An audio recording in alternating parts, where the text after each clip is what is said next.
நம்மில் பலர் வாழ்க்கையில் ஒரு பெரிய விஷயத்தை முயற்சி செய்ய நினைக்கும் போது நம்முள் ஒரு மெதுவான குரல் எழும். இது நம்ம மாதிரி ஒருவருக்காக இல்ல, இது ரொம்ப பெரியது என்று அந்த குரல் நம்மை தடுத்து நிறுத்தும். ஒருவேளை உங்களுக்கும் ஒரு பிசினஸ் ஐடியா இருந்திருக்கலாம், ஆனால் அதை நீங்கள் சின்னதாக்கி வைத்திருக்கலாம். மற்றவர்கள் பெரிய சாதனைகள் அடைவதை பார்த்து அவர்களுக்கு ஏதோ ஸ்பெஷல் இருக்கு, எனக்கு அது இல்லை என்று நினைத்திருக்கலாம். நீங்கள் எப்போதாவது உங்களையே சிறிதாக்கி உங்களுடைய கனவுகளை குறைத்திருந்தால் இந்த கதை உங்களுக்காக. ஒரு சின்ன நகரத்தில் எல்லோரும் ஒருவரை ஒருவர் தெரிந்து கொண்டிருந்த சூழலில் டேவிட் என்ற 32 வயது மனிதன் வாழ்ந்து கொண்டிருந்தான். அவன் ஒரு சிறிய கன்வீனியன்ஸ் ஸ்டோர் வைத்திருந்தான். அது அவன் அப்பா அவனுக்காக விட்டு சென்ற ஒரு பாரம்பரியம். அந்த கடை மிகவும் சாதாரணமானது. சில ரேக்குகள், ஒரு சின்ன கவுண்டர், தினசரி தேவைகள் மட்டும் விற்கப்படும் இடம். ஆனால் டேவிட் அதில் திருப்தியாக இருந்தான். அவன் அப்பா அவனுக்கு ஒரு விஷயம் சொல்லிக் கொடுத்திருந்தார். அதிகம் உயரம் ஏற முயற்சிக்காதே, சின்னதா இருந்தாதான் பாதுகாப்பு இருக்கும். அந்த வார்த்தைகள் டேவிடின் மனதில் ஆழமாக பதிந்துவிட்டன. அவன் வாழ்க்கை முழுவதையும் அந்த சிந்தனையோடு கட்டியமைத்தான். அவனுடைய கஸ்டமர் சில நேரங்களில், டேவிட், நீங்க இந்த கடையை கொஞ்சம் பெரியதாக்கலாமே என்று கேட்டாலும் அவன் சிரித்துக்கொண்டே, இது போதும் எனக்கு என்று சொல்லிவிடுவான்.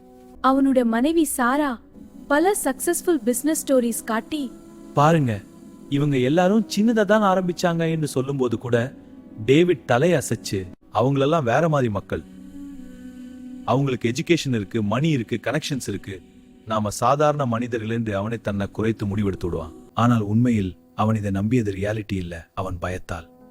இரவு நேரங்களில் கடை மூடப்பட்ட பிறகு வெளிச்சம் குறைந்த அந்த அமைதியான நேரத்தில் டேவிட் ஒரு விஷயம் மட்டும் செய்வான். அவன் கடைக்கு பக்கத்தில் இருந்த பெரிய காலி நிலத்தை பார்த்து கொண்டே நிற்பான். அந்த நிலம் அவன் கடையை 3 மடங்கு பெரியதாக மாற்றக்கூடிய அளவுக்கு இருந்தது. அந்த சில நிமிடங்களில் அவன் மனதில் ஒரு பெரிய கனவு உருவாகும். பெரிய கடை, பரந்த வழிகள், ஒரு காஃபி ஷாப், மக்கள் வந்து பேசிக் கொண்டிருக்கும் ஒரு கம்யூனிட்டி ஸ்பேஸ். ஆனா அந்த கனவு நீண்ட நேரம் உயிரோடு இருக்காது. உடனே அந்த பழைய குரல் மீண்டும் வரும்.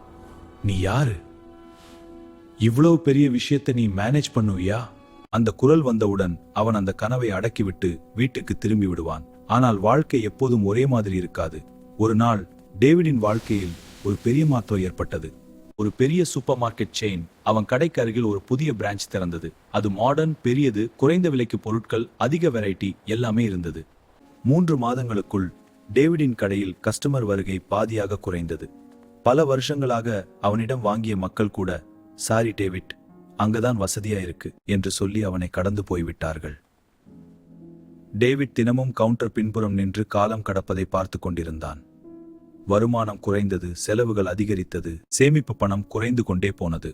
ஒரு நாள் மிகவும் மோசமான சேல்ஸ் நடந்த பிறகு டேவிட் கடையை சீக்கிரமே மூடிவிட்டு தரையில் உட்கார்ந்து தலைமேல் கை வைத்துக் கொண்டு உட்கார்ந்திருந்தான். நான் முன்னாடியே ஏதாவது பெரியதாக முயற்சி பண்ணி இருக்கணும் என்று அவன் மெதுவாக சொன்னான். அந்த நிமிடத்தில்தான் அவனுக்கு ஒரு உண்மை புரிந்தது. அவன் சின்னதாக சிந்தித்தது அவனை பாதுகாக்கவில்லை, அது அவனை பலவீனமாக்கிவிட்டது. அவன் வளராததால் மாற்றத்துக்கு தயாராக இருக்கவில்லை. அந்த நேரத்தில் அவனுடைய மனைவி சாரா வந்து அவன் பக்கத்தில் அமைதியாக உட்கார்ந்தாள்.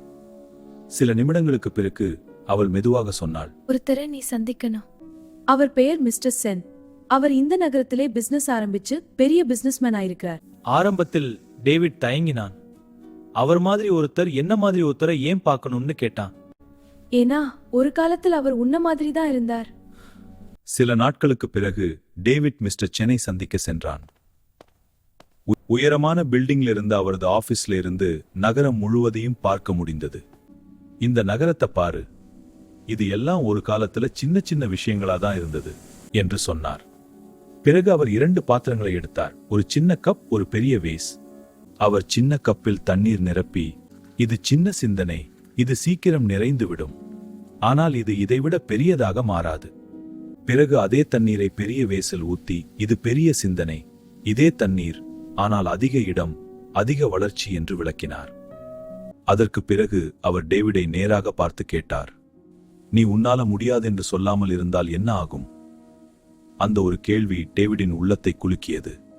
அவன் வாழ்நாள் முழுவதும் அவன் தன்னை தானே கட்டுப்படுத்திக் கொண்டிருந்தான் என்பதை அவன் புரிந்து கொண்டான். அந்த நாளுக்கு பிறகு டேவிட் மற்றும் சாரா இரவு முழுவதும் விழித்துக்கொண்டு கவலைப்படாமல் புதியதாக யோசித்தார்கள். அவர்கள் எப்படி வாழ்வது என்று அல்ல, எப்படி மாறுவது என்று யோசிக்க ஆரம்பித்தார்கள். அடுத்த சில வாரங்களில் டேவிட் ஒரு பெரிய முடிவு எடுத்தான். அவன் பக்கத்தில் இருந்த காலி நிலத்தை வாங்கினான். அது அவனுடைய வாழ்க்கையில் மிகப்பெரிய ரிஸ்க். அவன் சேமிப்பு பணம் முழுவதையும் பயன்படுத்தினான். கூடவே ஒரு பெரிய லோன் எடுத்தான். புதிய கன்ஸ்ட்ரக்ஷன் ஆரம்பித்தது. அவன் கடை 3 மடங்கு பெரியதாக மாறியது. ஆனால் அவன் வெறும் அளவை மட்டும் அதிகப்படுத்தவில்லை. அவன் ஒரு காஃபி ஷாப் சேர்த்தான். லோக்கல் ஃபார்மர்ஸ் ப்ராடக்ட்ஸ் விற்க ஒரு பகுதி உருவாக்கினான். மக்கள் கூடும் ஒரு கம்யூனிட்டி ஸ்பேஸ் அமைத்தான். ஆரம்பத்தில் எல்லாரும் அவனை பைத்தியம் என்று நினைத்தார்கள். நீ பெரிய சூப்பர் மார்க்கெட்டை எதிர்கொள்கிறாய், இது வேலை செய்யாது என்று சொன்னார்கள். ஆனால் இப்போது டேவிட் மாறிவிட்டான். நான் பெரியதாக முயற்சி செய்து தோல்வியடைவதை விரும்புவேன், சின்னதாக இருந்து வாழ்வதை விட என்று அவன் உறுதியாக சொன்னான். ஆரம்பத்தில் சிரமங்கள் இருந்தன. பண பிரச்சினைகள், டெக்னிக்கல் பிரச்சினைகள், சந்தேகங்கள் எல்லாம் இருந்தது. ஆனால் அவன் தொடர்ந்து முயற்சி செய்தான். சில மாதங்களுக்கு பிறகு அவன் கடையில் ஒரு மாற்றம் தெரிந்தது. மக்கள் அங்கே வந்து பொருட்கள் வாங்குவதற்காக மட்டுமல்ல, நேரம் செலவிடுவதற்காகவும் வந்தார்கள். காஃபி ஷாப்பில் பேசிக் கொண்டிருந்தார்கள், ஃபார்மர்ஸ் ப்ராடக்ட்ஸ் வாங்கினார்கள், கம்யூனிட்டி உருவாக ஆரம்பித்தது.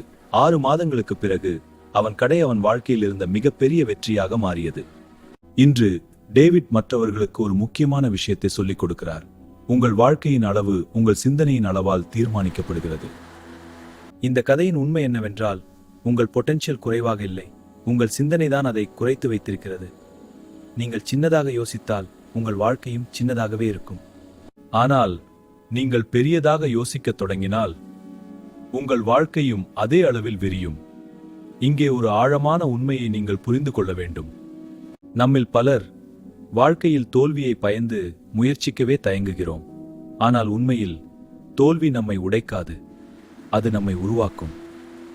ஒரு முயற்சியில் நீங்கள் தோல்வியடைந்தாலும் நீங்கள் கற்றுக்கொள்வது அடுத்த வெற்றிக்கான அடித்தளமாகும். ஆனால் முயற்சி செய்யாமல் விட்டால் நீங்கள் எதையும் இழக்கவில்லை என்று நினைக்கலாம். ஆனால் உண்மையில் நீங்கள் உங்களுடைய முழு வாழ்க்கையையும் இழக்கிறீர்கள். உங்கள் உள்ளே இருக்கும் உன் திறமையெல்லாம் பயன்படுத்தப்படாமல் இருக்கும். உலகம் உங்களிடமிருந்து கிடைக்க வேண்டிய ஒன்றை இழக்கும். நீங்கள் நினைப்பதை காட்டிலும் நீங்கள் மிகவும் பெரியவர். உங்கள் கனவுகள் உங்களுக்காகவே வந்தவை. இப்போது உங்களிடம் ஒரு கேள்வி. நீங்கள் தோல்வியடைய மாட்டீர்கள் என்று தெரிந்தால் நீங்கள் என்ன செய்ய முயற்சி செய்வீர்கள்? அந்த பதிலை யோசித்து அதை எழுதுங்கள். அதுவே உங்கள் உண்மையான கனவு. இன்று முதல் சின்ன கப்பை விடுங்கள், பெரிய வேஸை தேர்வு செய்யுங்கள். உங்கள் வாழ்க்கையை அதில் நிரப்புங்கள்.